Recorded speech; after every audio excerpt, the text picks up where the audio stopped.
40 years வந்து ஒரு தேங்கின ஒரு இடத்துல கிடக்குறான் பாருங்க. அப்படியே கட்டப்பட்ட ஒரு நிலைமை, எதுவுமே பண்ண முடியல. அவ்வளோ டேலண்ட் உள்ள ஆள். அவனுடைய கையினுடைய விரல்கள்ல அற்புதம் நடக்குது. அவனுடைய கையில இருக்கிற கோல் வந்து சர்ப்பமா மாறுது. எவ்வளோ பெரிய அற்புதம்! 10 வாதைகள் வந்து சாதாரணமானது அல்ல. அவ்வளோ பெரிய ஒரு பவர்ஃபுல்லான மேன் யார் அப்படின்னா இந்த மோசே.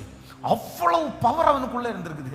ஆனா அவ்வளவு பவர் அவனுக்குள்ள இருந்தும் இந்த ஒரு சின்ன ஒரு சோதனை, மனுஷனுடைய ஒரு வருத்தம் அவனை 40 வருஷம் என்ன பண்ணிச்சு அப்படின்னா கட்டி வச்சிருந்துச்சு.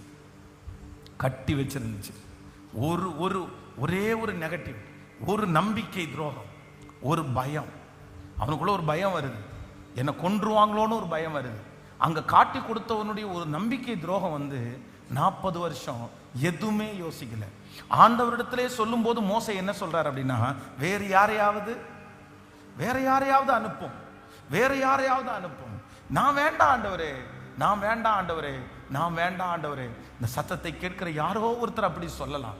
உங்க வாழ்க்கையில நடந்த ஒரு சோர்வு, உங்க வாழ்க்கையில நடந்த ஒரு விரக்தி, ஒரு அவமானம், ஒரு மனுஷனுடைய வார்த்தை, ஒரு பய உணர்வு, ஒருவேளை உங்களை கட்டி வச்சு வேற யாரையாவது அனுப்புங்க ஆண்டவரே, எனக்கு இவ்வளவுதான் அப்படின்னு உங்களை வச்சிருக்கலாம்.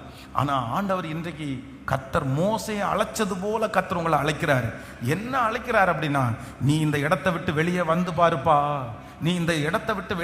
பாருப்பா, உனக்கு எத்தனை லட்சத்தை வச்சிருக்கேன் தெரியுமா? உனக்கு 20 லட்சம் பேரை வச்சிருக்கிறேன். உன் கையில அவ்வளோ பெரிய அபிஷேகம் இருக்குப்பா, உன் கையில இருக்கிற கோல்ல அவ்வளோ பெரிய அபிஷேகம் இருக்குப்பா. நீ திக்கு வாயந்தான், ஆனா உன் வாயிலிருந்து புறப்படுகிற வார்த்தைக்கு பவர் இருக்குப்பா. அது பெரிய அற்புதத்தை கொண்டு வர்ற பவர் இருக்குது அப்படின்னு மோசையை தட்டி எழுப்ப நினைத்த கர்த்தர், பொங்கி வழிய பண்ண நினைக்கிற கர்த்தர், இன்றைக்கு இந்த உபவாச ஜெபத்தில் இந்த சத்தத்தை கேட்டுக்கொண்டிருக்கிற யாரையோ ஒருத்தரை பார்த்து கர்த்தர் வாக்கு கொடுக்கிறார், கிருபையாய் வாக்கு கொடுக்கிறார்.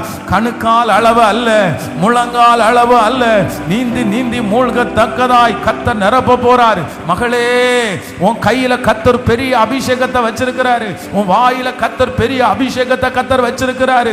ஆமென். உன் விரல் அசைவுகளில் கர்த்தர் அற்புதத்தை வச்சிருக்கிறாரு.